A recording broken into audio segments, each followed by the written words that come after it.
They will say, show us the proof. When was your father born? Date of birth and grandfather. I don't remember myself. Will you send me to detention center?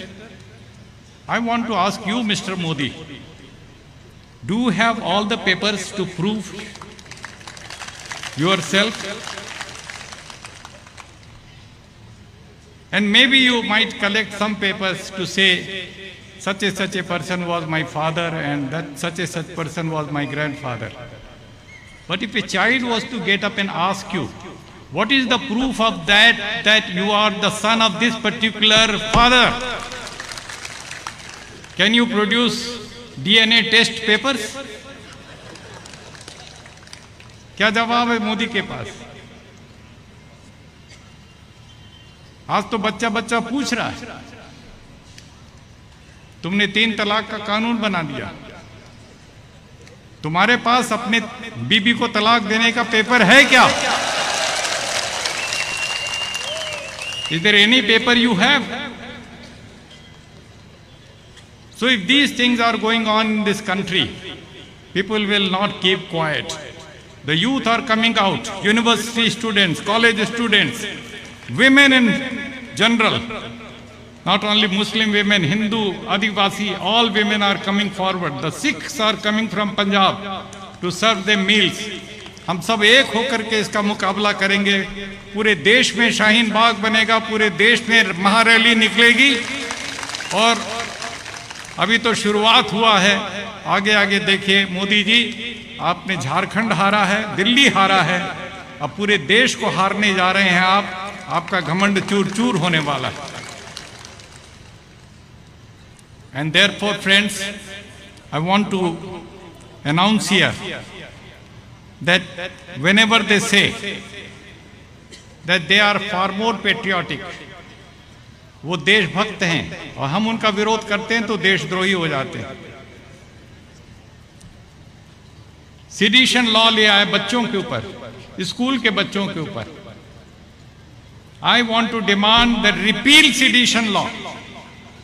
The British had introduced it to arrest Mahatma Gandhi, Lokmanya Tilak, under sedition law. Later on, the British Parliament repealed their own sedition law.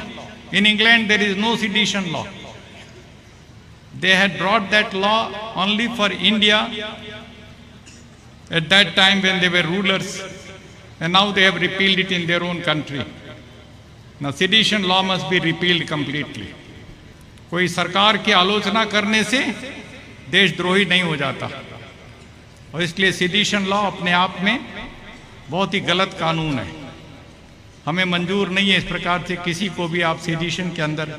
और school के बच्चों को, बीदर में Shaheen school, उसके बच्चों को आपने sedition law में देशद्रोही बता दिया, ये हमें मंजूर नहीं है।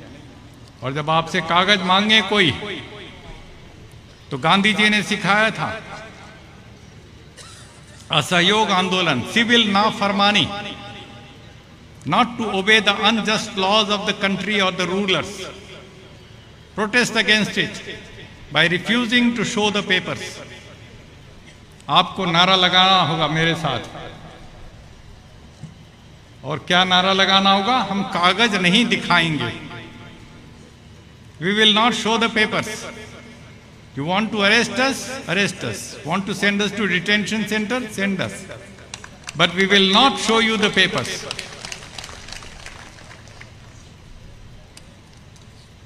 तो आप लोग तैयार हैं कहने के लिए?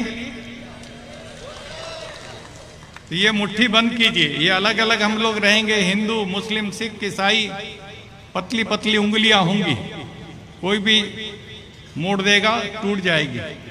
लेकिन 5 उंगली भी एक साथ आ जाती है तो मुक्का बन जाता है, मुक्का। इसको कोई मोड़ेगा टूटेगी नहीं। ये जालिम के जबड़े को लग जाए तो 32 के 32 बाहर निकाल देगी। इस ताकत के साथ आइए, हमारी एकता, हम भारतीयों की एकता, हिंदू, मुस्लिम, सिख, ईसाई सबकी एकता। आज इसका जवाब है मोदी के लिए। जवाब हम एक हैं, एक रहेंगे, और इस ताकत के साथ आपको ये नारा लगाना है, हम कागज नहीं दिखाएंगे। इनकलाब जिंदाबाद, इनकलाब, इनकलाब। और इनकलाब के नारे के साथ हमें कहना है, हम कागज नहीं दिखाएंगे। वो लाठी गोली चलाएंगे, हम कागज नहीं दिखाएंगे। वो मेट्रो बंद कराएंगे, हम पैदल पैदल जाएंगे, पर कागज नहीं दिखाएंगे। वो इंटरनेट बंद कराएंगे, हम जुबान से बोल के दिखाएंगे, कागज नहीं दिखाएंगे। We refuse to show you the papers. You can do whatever you feel like. So civil disobedience, that is the mantra given by the great Mahatma Gandhi. He was inspired by the great American philosopher Thoreau. Civil disobedience. And that is what should be the experiment we should carry out today in our country. We will not abide by the wrong laws, the black laws of this government. और उसके लिए हमारी तैयारी आज कन्नूर की धरती पर ये तूफान जैसे उमड़ा हुआ है, जलजला आया हुआ है, और ये ताकत है हमारी। इसके बल पर हम लोग आगे लड़ाई लड़के के जीत करके दिखाएंगे। मेरा नारा होगा, I want to raise this slogan, लड़ेंगे। आप कहेंगे जीतेंगे, लड़ेंगे, लड़ेंगे, लड़ेंगे।